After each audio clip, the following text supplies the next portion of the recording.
Good afternoon, everyone. A small discussion we will do just for half an hour about the new thing which we have learned, Newton's laws.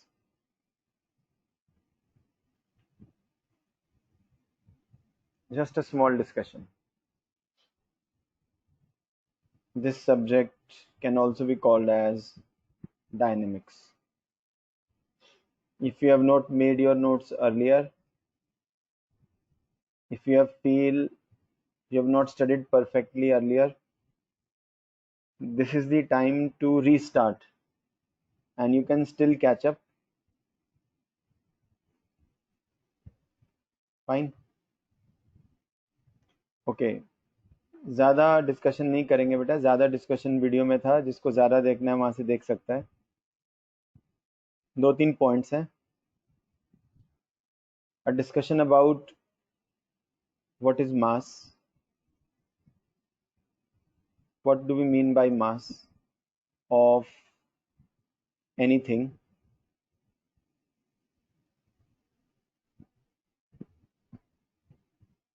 एक subject है जिसका नाम भी अगर मैं लेता हूँ तो मेरी टंग ट्विस्ट हो जाती है। There is a subject by the name of QCD, quantum chromodynamics. QCD में आंसर मिलते हैं व्हाट इज मास। इंडिया के किसी भी क्लास के सिलेबस में नहीं है क्वांटम क्रोमोडायनेमिक्स, ठीक है। So some things which we think are very easy to answer and which is written in a small guide or even ninth class book or text sixth class book, उसमें लिखा होगा कि what is mass, answer भी दिया होगा बहुत अच्छे से। बट जब साइंटिस्ट उनके बारे में सोचना शुरू करते हैं तो पता चलता है कि वो आइडियाज बहुत ज़्यादा डीप में भी जा सकते हैं। चलो, हम उतना करेंगे जितना हमें ज़रूरत है अभी। ना तो हम ऐसे करेंगे कि हम कुछ भी ना करें और ना ही हम ऐसे करेंगे कि हम, ठीक है, इसको जितना हमें ज़रूरी है उतना करेंगे। तो मास के आइडिया फिक्स करने के लिए सबसे पहले इमेजिन कि एक स्ट्रेट रोड है, उस पर एक साइकिल खड़ी हुई है। एक आप कार इमेजिन कर लो इसके ऊपर, ठीक है। और फिर आप एक बड़ा सा ट्रक इमेजिन कर लो, राइट। तो सबसे भारी कौन सा है? Which of them is heaviest? You can ask what does heaviest mean, you can ask what does heaviest mean. तो आप कहोगे हैवी तो जब हम मैंगोज लेने जाते हैं हम वहाँ पे चेक करते हैं बैलेंस से। नहीं, आपके फ्रेंड ने मैंगोज लिए, आपने भी फ्रेंड मैंगोज लिए, किसके मैंगोज ज़्यादा हैवी थे? नहीं, तो आप उनको चेक कर सकते हो। हूँ, तो आप कहोगे कि अगर ये बैलेंस में दोनों एक ही लेवल पे आ जाते हैं तो ये एक जितने हैवी हैं। तो सिंपल चीज़ों को आंसर करने में हमें ग्रेविटी में जाना पड़ जाएगा। ग्रेविटी को भी पढ़ नहीं रहे हैं। नॉर्मली आप सबको मालूम है कि इनमें से सबसे ज़्यादा भारी कौन सा है? ट्रक। उसी को हम बोलते हैं कि उसका मास सबसे ज़्यादा है। अब इनमें अलग अलग चीज़ें, इनको कंपेयर करना थोड़ा अजीब लगता है, तो क्या करते हैं? To compare, let us imagine a floor. आपके कमरे के अंदर फ्लोर इमेजिन कर लो और मान लो उसके ऊपर प्योर आयरन के ब्लॉक्स रखे हुए हैं। एक ये आयरन का ब्लॉक है, एक ये आयरन का ब्लॉक है, एक और इससे भी बड़ा इमेजिन कर लो कोई, ठीक है, और बड़ा ब्लॉक, प्योर आयरन, जंग नहीं लगा हुआ। जंग क्या होता है? Pure iron, no other thing is mixed. So we say mass of this is more than, okay, इसका मास इससे ज्यादा है। ऐसे करते हैं, मान लो ये 2 kg है और ये 4 kg है और ये 6 kg है। What does it mean to say it is 4 kg? Atomic theory के टर्म्स में समझना इजी है। अगर इसका मास इससे डबल है तो इसमें double the amount of iron है। इसमें आयरन के जो एटम्स आएंगे, number of atoms of iron, इनको काउंट कर लेंगे। इसमें भी आयरन के एटम्स काउंट कर लेंगे। अगर इसमें x एटम्स हैं तो इसमें एग्जैक्टली 2x एटम्स आएंगे। ठीक है, x 2x। उसके बाद इसमें कितने आएंगे, इससे 3 टाइम्स ज्यादा है ना इसका मास, तो इसमें 3x एटम्स आएंगे। तो ये मीनिंग होता है मास का। इससे ज्यादा अपने को कोई जरूरत नहीं है, और डिस्कशन करेंगे नहीं। आपको मालूम है कि अगर आप वेइंग मशीन पर खड़े होते हो तो weighing machine measures your mass. These ideas were known to Newton also. Just 2-3 point discuss करूंगा थ्योरी के।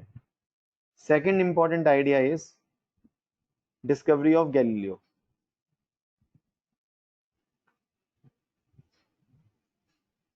Every year Galileo is born around this time. Galileo ने एक बड़ी इंपॉर्टेंट चीज फाइंड की थी जो लोगों को पहले नहीं पता थी।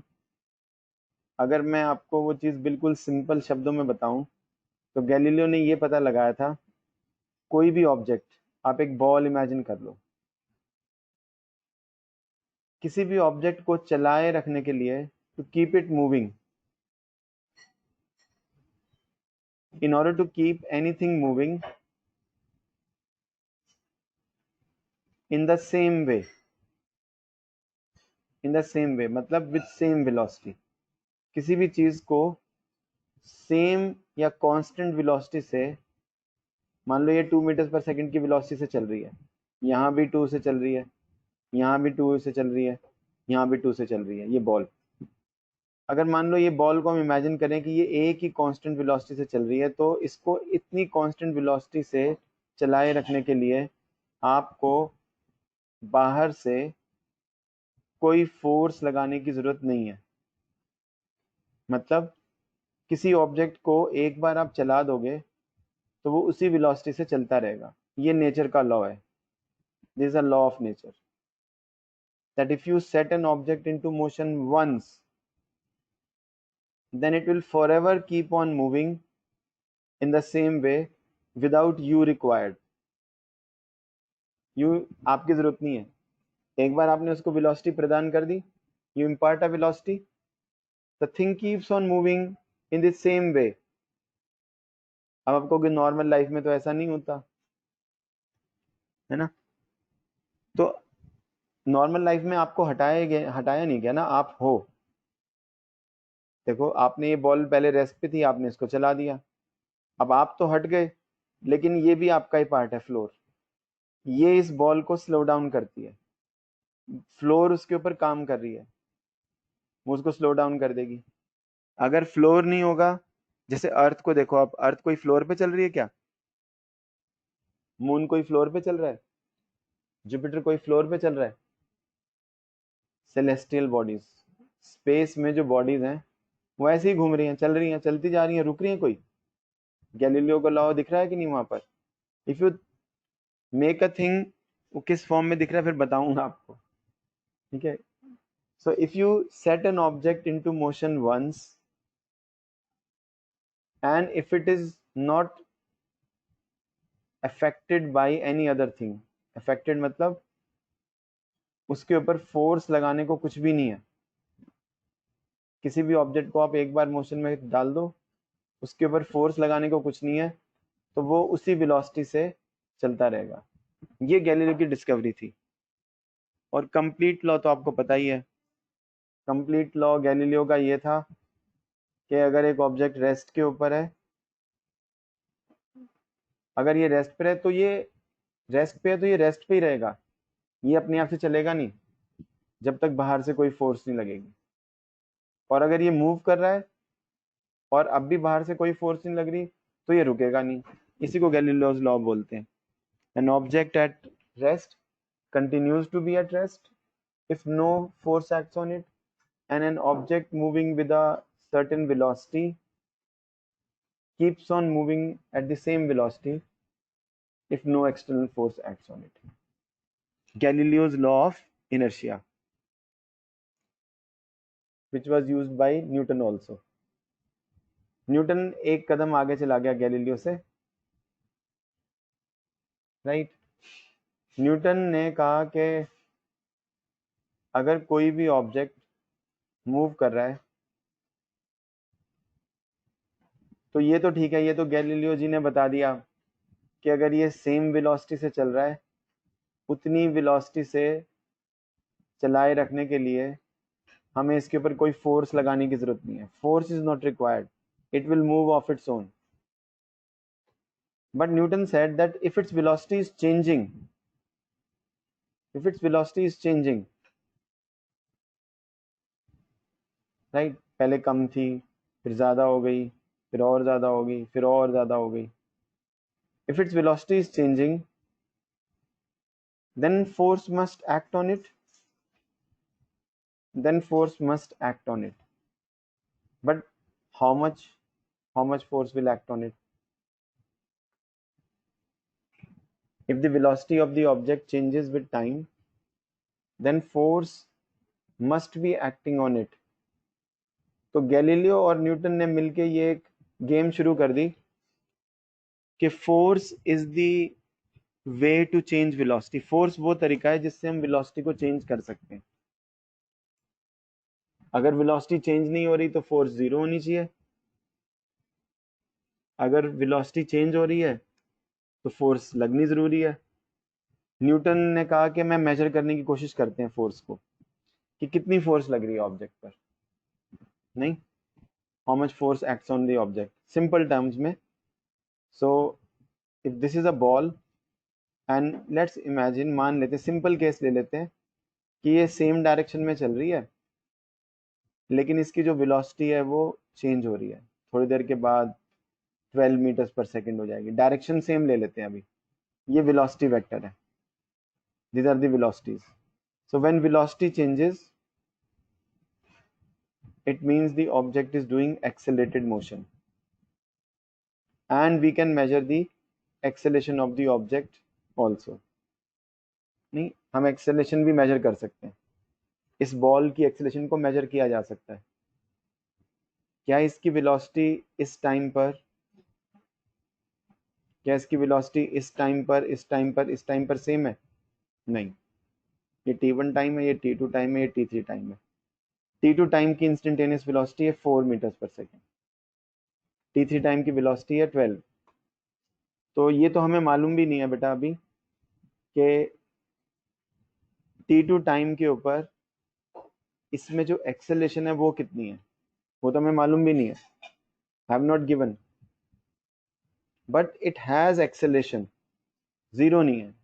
जीरो होती तो इसकी लेंथ जीरो बन जाती ब्लू वाली वेक्टर की, और जीरो एक्सेलेरेशन होती तो वेलोसिटी चेंज नहीं कर सकती थी। So the ball must possess an acceleration. तो इस टाइम के ऊपर एक्सेलेरेशन कितनी है बॉल में हमें नहीं मालूम, चलो मैं बता देता हूँ कि मान लो इतनी एक्सेलेरेशन है।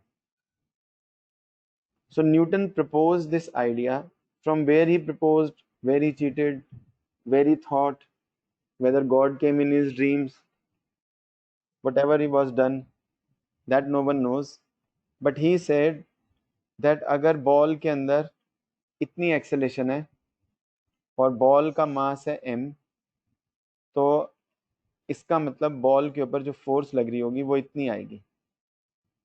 अगर ये बॉल सपोज 2 kg की बॉल है और इसमें इस टाइम के ऊपर जो एक्सेलेरेशन है वो इतनी है, इंस्टेंटेनियस एक्सेलेरेशन, तो बॉल के ऊपर मास जो है, और जो बॉल का मास जो है और एक्सेलेरेशन जो उसमें है, तो न्यूटन ने प्रपोज किया कि इसके ऊपर फोर्स को इतना मान लेते हैं, ठीक है। फिर बाकी लोगों ने कहा कि इसको एन से डिनोट कर दो शॉर्ट में, इस पूरी की पूरी चीज़ को शॉर्ट में एन से रिप्रेजेंट करते हैं। तो मतलब इस बॉल के ऊपर हमने कितनी फोर्स लग रही है वो मेजर कर लिया। कई सारे लोग सोच सकते हैं कि हमें क्या पता चला कि जो हमने मेजर किया या ठीक किया कि नहीं। मैथ्स और साइंस में कोई भी चीज़ जो करते हैं वो पहले से किसी को नहीं पता होता वो ठीक है या गलत है। मैथ्स और साइंस बस एक जिगसॉ पजल की तरह से होता है, आप पीसीस को फिट करते जाते हो, जब आपको लगता है कि यहाँ पे जो पीस फिट किया हुआ तो वो यहाँ ज़्यादा अच्छा फिट हो रहा है, तो उसको हटा के यहाँ ले आते हो बस, और यहाँ कोई दूसरा पीस फिट हो जाता है. We never know if new pieces are discovered whether our science will change or not.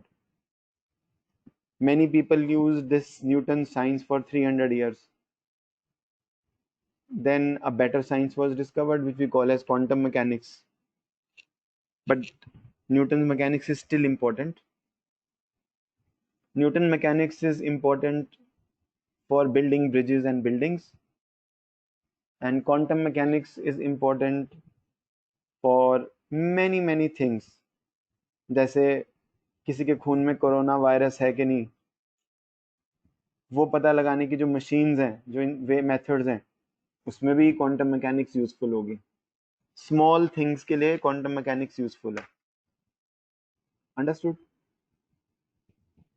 Newton से ज़्यादा better mechanics small particles, atoms, molecules, atom के अंदर भी कुछ होता है ना, इलेक्ट्रॉन्स, उनको स्टडी करने के लिए दूसरे तरीके की स्टडी है, क्वांटम मैकेनिक्स बोलते हैं, न्यूटन्स की नहीं.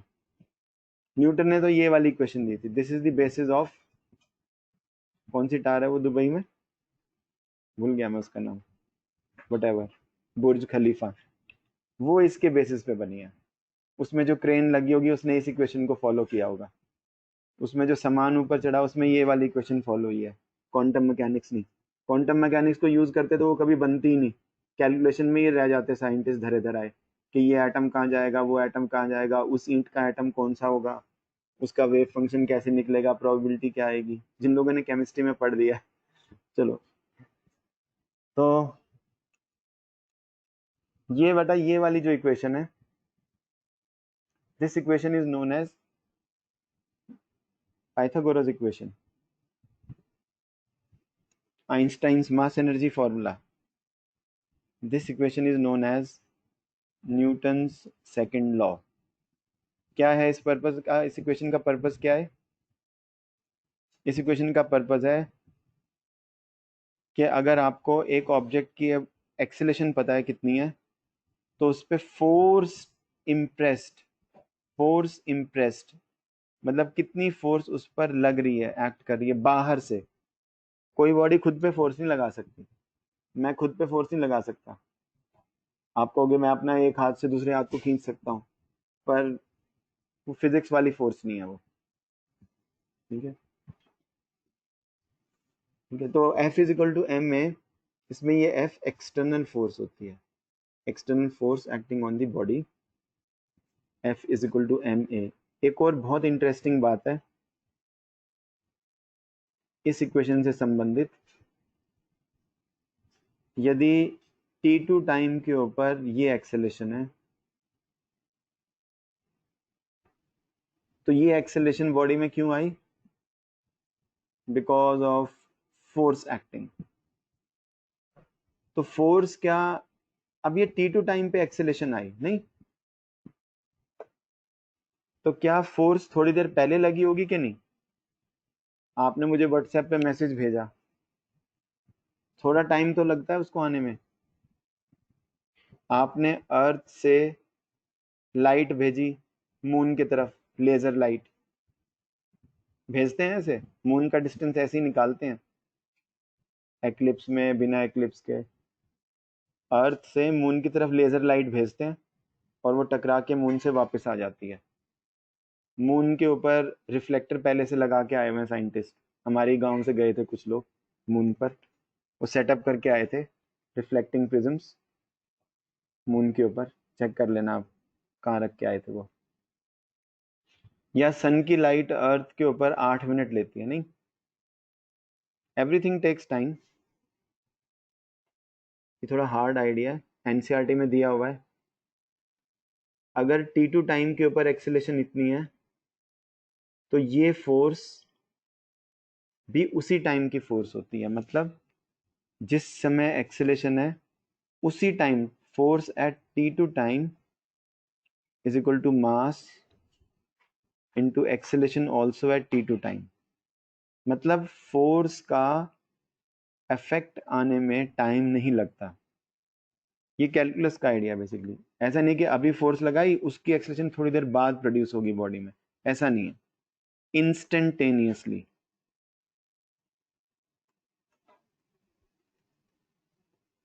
इफेक्ट आ जाता है साथ के साथ। बाद में हम इस इक्वेशन को भयंकर बना देंगे, पर अभी इस केक के ऊपर आइसिंग लगाना तो आसान है। अभी इसमें आइसिंग लगाते हैं। ये केक है, ये नेट, ठीक है। अब इसका डिस्कशन करने के लिए वेक्टर फॉर्म में लिखें तो ऐसे आएगा, mass is a scalar quantity. ये नेट लगाने से अच्छा क्या हुआ, उसके लिए आप लेक्चर को व्यू करो, ठीक है। ज़्यादा डिस्कशन की ज़रूरत नहीं है। 1 न्यूटन की डेफिनेशन लेक्चर में दी हुई है, आपके नोट्स में भी दी हुई है, आप पढ़ो। 2 सिंपल प्रॉब्लम करते हैं और क्लास ख़त्म करेंगे। बहुत सुन लिया आपने, अच्छी बात है। लो बेटा, simple question, if you have any doubt you please let me know. खुद सॉल्व कर लेंगे, देखना। कर लो, कॉपी पेंसिल यूज़ करो। एक बुलेट का मास है 0.04 kg। ये कितनी वेलोसिटी से चल रही है, स्पीड से 90 मीटर्स पर सेकेंड। और फिर इसने किस में एंट्री की, फिक्स्ड वुडन ब्लॉक। ये फिक्स का मतलब ये है कि ये हिलेगा नहीं, है ना। ये मानकर चलना है कि इसको हिलने नहीं दिया जा रहा, ये यहाँ पे कुछ लगाया हुआ है, चिपकाया हुआ है, वटेवर। तो ये इसमें एंटर करने के बाद क्या किया इसने, कितनी दूर चल के रुक गई, कितनी दूर चली, 60 सेंटीमीटर्स। दिस इज 60 सेंटीमीटर्स को एसआई यूनिट में कन्वर्ट कर दूं तो क्या आएगा बताओ, 0.6 मीटर्स आएगा। 0.6 मीटर्स, 60 सेंटीमीटर्स को एसआई यूनिट में कन्वर्ट कर दो बेटा। Distance travelled before coming to rest is 0.6 metres. What is, आप सबको पता है कि ये बुलेट यहाँ से एंटर करने के बाद, यहाँ पे आने के बाद रुक क्यों गई, एवरीवन नोज, बिकॉज इसके ऊपर कोई फोर्स एक्ट कर रही है वुडन ब्लॉक की तरफ से। उस फोर्स की वैल्यू बतानी है तो ये इक्वेशन लग जाएगी, मास दिया हुआ है, ठीक है। एक और बात है, जो हमने ये इक्वेशन लिखी थी ना बेटा अभी वेक्टर फॉर्म में, ये लिखी थी ना वेक्टर फॉर्म में, तो मास तो पॉजिटिव क्वांटिटी होती है, पॉजिटिव नंबर। तो अब आप कहोगे इसकी क्या इंपॉर्टेंस है, बताओ। मास के पॉजिटिव होने से क्या होता है, जिस तरफ एक्सेलेरेशन होगी उसी डायरेक्शन में फोर्स होगी, या फिर जिस डायरेक्शन में फोर्स लग रही है उसी तरफ एक्सेलेरेशन आएगी। दोनों तरह से व्यू कर सकते हैं। अब हमें इस बुलेट की एक्सेलेरेशन पता है किस तरफ आ रही है। जब ये बुलेट यहां से यहां गया तो वेलोसिटी तो इसकी मालूम है किस तरफ थी, वेलोसिटी तो थी इस तरफ। यहाँ पे आके वेलोसिटी बन गई 0, 60 सेंटीमीटर चलकर 0 बन गई वेलोसिटी। तो एक्सेलेरेशन किस तरफ होगी, वेलोसिटी कम क्यों हो गई, वाई द वेलोसिटी, ये u है, u is given as 90 meters per second. Why v becomes 0? Why the velocity becomes 0? Because acceleration produced by the block in the bullet must be opposite to velocity. नहीं, तो अगर हम initial velocity को positive मानते हैं, क्योंकि ये कौन सी डायरेक्शन है, पॉजिटिव, तो एक्सेलेरेशन तो अपने आप से नेगेटिव आएगी। इसको एक्सेलेरेशन को माइनस ए मत ले लेना, वो गलत हो जाएगा। Acceleration will automatically after calculating come positive, ठीक है। तो फोर्स निकालने के लिए हम एक्सेलेरेशन निकालेंगे, मास तो दिया ही हुआ है, एक्सेलेरेशन सबको मालूम है, v minus you upon T, सबको मालूम है ना बेटा, v minus you upon T, तो किसी को बताने की जरूरत तो नहीं पड़ेगी, इसी से तो आया है। v कितना है 0, u कितना है +90, ओके, टाइम तो दिया ही नहीं हुआ, तो ये वाली इक्वेशन यूज ना करें। नहीं, कौन सी इक्वेशन यूज कर लें, v² minus u square is equal to 2as। अब v 0 है, u है 90 पॉजिटिव, और ए आपको निकालना है, और डिस्प्लेसमेंट यानी कि कितनी दूर जाके रुकी, 6/10 कर दो, 6.6 मीटर्स, ये ना। तो इससे ए आ जाएगा आपके पास, नहीं, ए आ जाएगा आपके पास, कर लोगे ये तो आप कैलकुलेशन। -90 का स्क्वायर ही रखो इसको, इंटू 10/12, समथिंग लाइक दिस। अब ये जो एक्सेलेशन यहाँ पे आएगी, इसकी वैल्यू आपके पास आ गई। इसको नेगेटिव को छोड़ना नहीं, ये इंपॉर्टेंट है। फोर्स आ जाएगी मास इंटू एक्सेलरेशन, ये माइनस, ये ऐसे लिख लो, माइनस को यहाँ लिख लो, 90 × 90 × 10/12, ये कैलकुलेशन तो आप लोग कर लोगे, नहीं। तो ये यहाँ पे इसके डेसिमल चले गए तो 2 जीरोज आ जाएंगे, ये दोनों जीरोज इन दोनों से कैंसिल हो जाएंगे, ये फोर्स 3 से चला जाएगा, है ना, 3 3 हो जाएगा, और ये आ जाएगा आपके पास कितना, 120। कैलकुलेशन मिस्टेक को तो चेक कर देना, -120। अब क्योंकि इसमें हर चीज़ एसआई में थी तो फोर्स भी एसआई में आएगी, क्योंकि हमने वी टेक केयर कि हमने सारी चीज़ों को एसआई यूनिट्स में ही लिया है, तो फोर्स भी न्यूटन में आ जाएगी। माइनस फोर्स का मतलब है कि इसके ऊपर डायरेक्शन ऑफ फोर्स क्या है, नेगेटिव, ये डायरेक्शन ऑफ फोर्स है, बस ये फोर्स वेक्टर है। फोर्स की वजह से acceleration I, acceleration is the cause of slowing down of the body. Easy है, कुछ भी नहीं है, जानबूझ के मैंने इजी क्वेश्चन लिया, और इन इजी क्वेश्चन से आप F=ma को यूज करना सीख सकते हो। आ जाएगा बेटा सबको, ओके। एक और देखना, सिंपल से 3 क्वेश्चन है बस मेरे पास, उन्हीं को ट्राई करना है, ठीक है। चलो शाबाश, ये वाला भी कर डालो। इसमें स्कूटर रेस्ट है बुलेट की जगह, ठीक है। 36 किलोमीटर पर आवर तो एसआई नहीं हुआ ना, एसआई में ले लो आप। 36 kilometre per hour is how much in metres per second. 5/18 से कर देंगे तो ये मीटर्स पर सेकेंड में आ जाएगा। ये इसकी इनिशियल वेलोसिटी है, ये रोड, ये स्कूटरिस्ट है, ठीक है, डॉट से रिप्रेजेंट कर दिया। ये इसकी इनिशियल वेलोसिटी है u, पॉजिटिव, और यहाँ पे कोई बच्चा खड़ा हुआ है इसलिए ब्रेक्स लगाते हैं। Bring the scooterist to rest in 5 seconds, just in time to save the child का मतलब है बच्चा तो हिलता नहीं है और स्कूटर बिल्कुल यहाँ आके रुकता है, ठीक है। तो स्कूटर की वेलोसिटी यहाँ पे हो गई 0, यहाँ पे थी +20 मीटर्स पर सेकेंड, ये देखना, +10 मीटर्स पर सेकेंड, ये वेलोसिटी थी स्कूटर की यहाँ पर। अगेन वेलोसिटी बिकम्स 0, तो एक्सेलेरेशन किस तरफ होगी, इस तरफ। फोर्स किस तरफ होगी, ये वाली, जिस तरफ एक्सेलेरेशन है उसी तरफ फोर्स होगी। कौन लगा रहा है फोर्स, ब्रेक्स नहीं लगा रहे, अर्थ का सरफेस लगा रहा है, ठीक है, ये बात ध्यान रखना। चलो एनीवे, इन सब चीज़ों का मीनिंग आपको धीरे धीरे पता चलेगा जब आप बाकी की मैकेनिक्स पढ़ोगे।